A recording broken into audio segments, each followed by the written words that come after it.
So what's up guys? So ngayong araw na to, may bago na naman tayong customer. So samahan niyo ako guys. Let's go. Ito po si Pinya guys. Infinix Smart 4. Basag na talaga yung touchscreen niya. So buksan na natin. So pagkatapos kung kinuha yung back cover niya, kukunin muna natin yung mga screw bolts niya.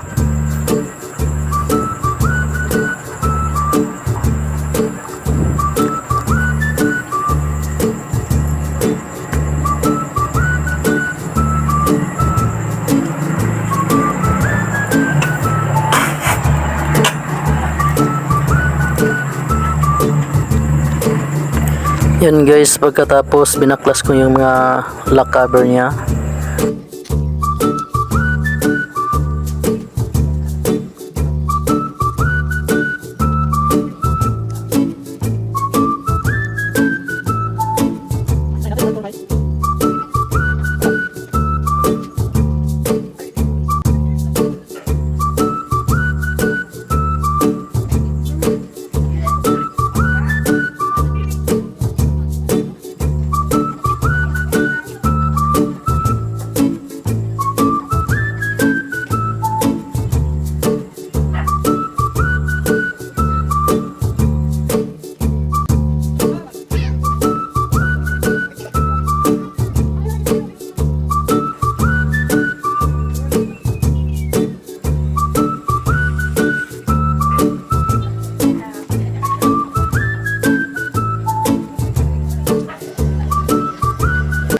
So dito guys, ginamitan ko ng blower yung touchscreen niya para matanggal siya, para lumambot yung pangdikit niya sa lalim.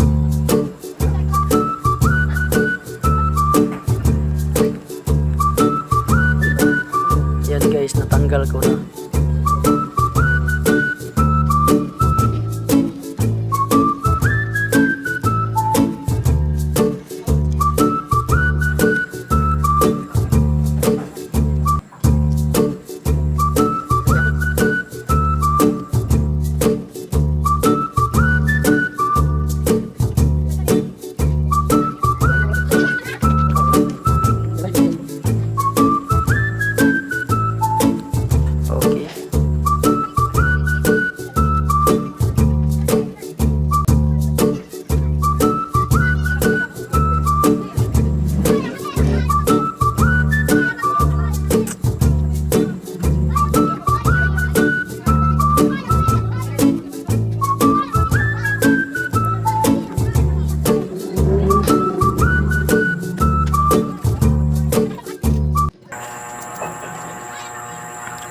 So tapos na ako naglinis guys.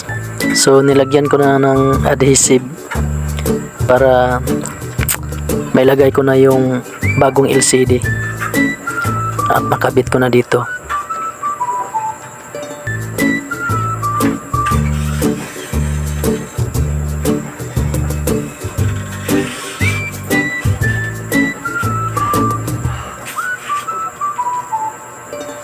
So tapos na ako naglagay ng adhesive. So kinuha ko yung LCD para ilalagay na natin dito.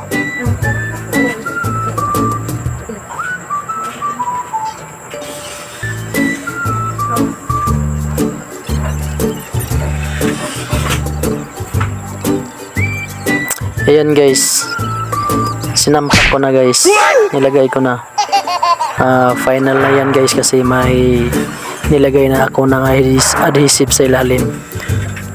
So yan, ibabalik pa natin yung battery niya at saka yung flex niya at ipaplastar natin yan.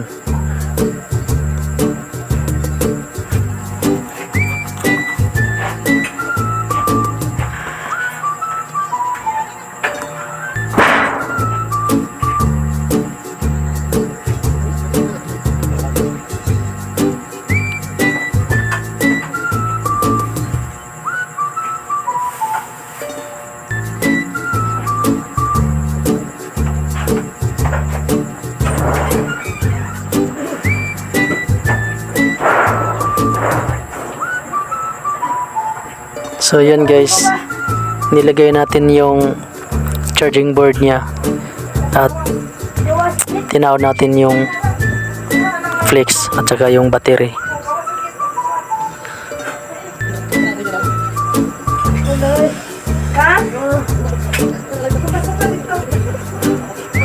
At pagkatapos binalik natin yung cover niya.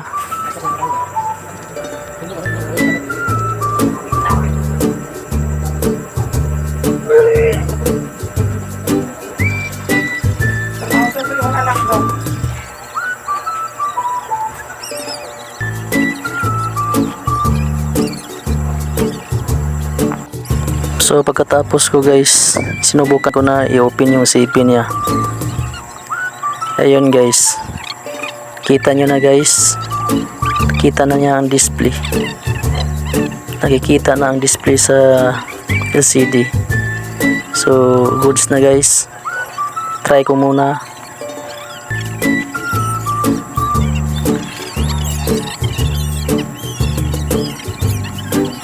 Okay dito guys, sinubukan ko i-touch, chinek ko lahat, check ko yung typing message niya kung okay ba, wala bang putol-putol ang linya niya, at sinuswipe ko yung mga icon niya. So ganun lang guys. Okay, so try ko i-off yung CP niya. At pagkatapos guys, binalik ko na yung back cover niya.